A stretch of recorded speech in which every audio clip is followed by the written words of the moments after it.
Bom dia, professora. Bom dia, colegas.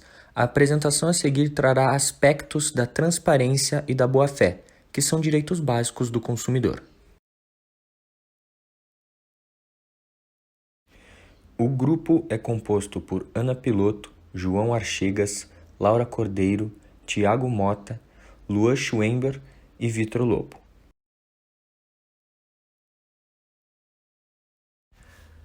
Meu nome é Vitor Lobo e irei abordar a proximidade entre o dever de informação e o dever de transparência.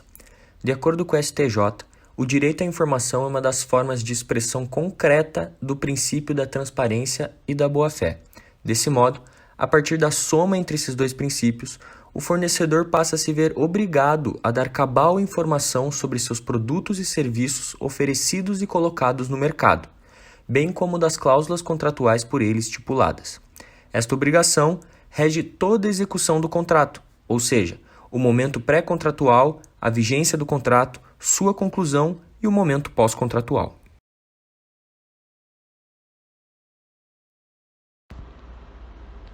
Olá, me chamo Tiago Mota e irei dar início falando sobre o princípio da transparência no CDC.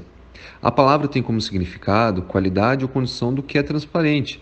O CDC preconiza que as relações de consumo devem primar pela transparência, o que impõe às partes o dever de lealdade recíproca antes, durante e depois da negociação e, em sua falta, tornando-as por tal razão abusivas e, consequentemente, nulas de pleno direito.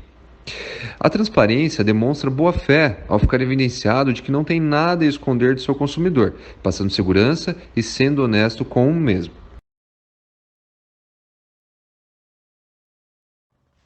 Bom dia, meu nome é Ana Lucinara Piloto e vou falar um pouquinho para vocês sobre o princípio da boa-fé.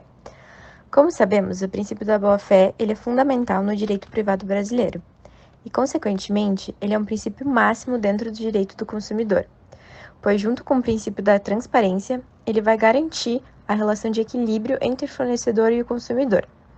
O princípio da boa-fé ele está previsto no Código de Defesa do Consumidor, nos artigos 36 a 38, através da publicidade.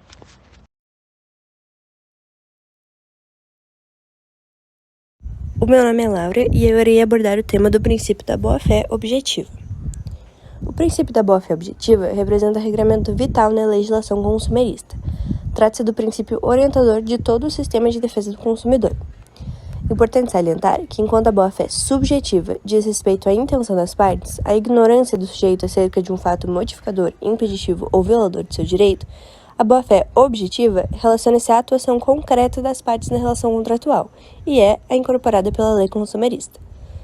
A boa-fé objetiva pode ser definida como o dever das partes de agirem com honestidade e lealdade durante todas as fases de existência da relação contratual, a fim de que o equilíbrio de forças da relação seja estabelecido. Trata-se de um conjunto de comportamentos que devem ser seguidos, pautados no respeito e na cooperação entre as partes, para que seus interesses sejam realizados e para que não haja abusos ou lesões a direitos.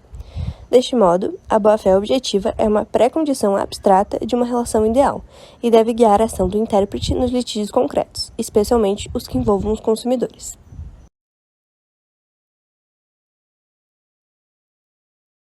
Meu nome é Luan Augusto e irei abordar a boa-fé como princípio. Nas relações de consumo, o princípio da boa-fé objetiva configura-se como um instrumento de proteção ao consumidor e de reequilíbrio das relações jurídicas não paritárias.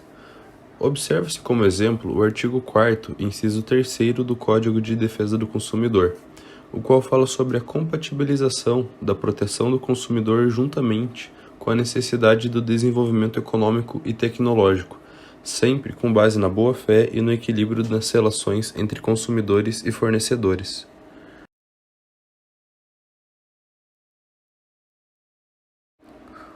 O princípio da boa-fé objetiva configura-se como uma regra de conduta, se tratando de um dever permanente entre as partes em suas relações, devendo pautar-se na lealdade, honestidade e cooperação.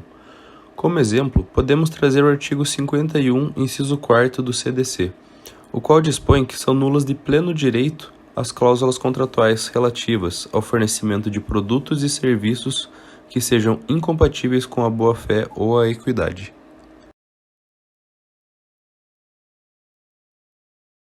Olá, meu nome é João Gabriel Archegas e agora eu vou realizar a exposição final da nossa apresentação, com a discussão de casos práticos a respeito dos princípios da boa-fé e da transparência.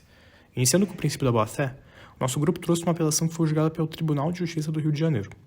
Esse caso discutiu uma relação contratual de consumo entre um plano de saúde e um segurado, no qual a seguradora fez a denúncia unilateral do contrato depois de descobrir que o beneficiário estava em tratamento para uma doença grave, fato que aumentou os custos por parte do plano de saúde. A discussão no caso não era nem se objetivamente era possível ou não a denúncia unilateral do contrato, pois essa possibilidade já estava expressa no acordo entre as partes.